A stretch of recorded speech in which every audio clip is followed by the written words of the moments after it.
pourquoi est-ce que les immigrés ont un taux de chômage quasiment du double par rapport aux natifs? Et donc on voit bien qu'on accueille ce qu'on croit être des travailleurs. En réalité, on accueille surtout une immigration de peuplement. Très intéressante.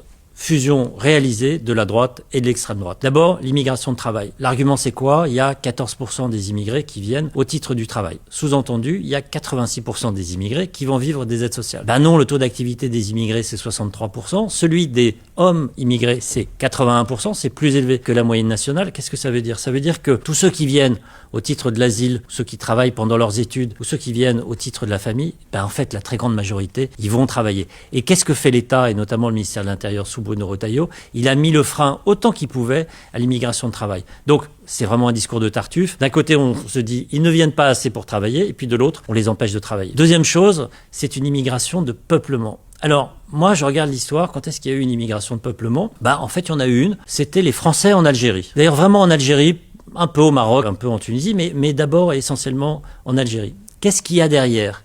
Il y a le vieux discours qui revient, d'ailleurs c'est exactement celui d'Éric Zemmour et de Sarah Knafo par exemple, qui disent on les a colonisés, maintenant ils viennent nous coloniser. Et qu'est-ce qu'ils font? Ils viennent juste nous coloniser parce qu'ils ne viennent pas travailler. Donc c'est l'opposition entre le peuplement et le travail. Et ça, c'est pas le discours de Marine Le Pen, c'est le discours de Jean-Marie Le Pen. C'est le discours d'Éric Zemmour.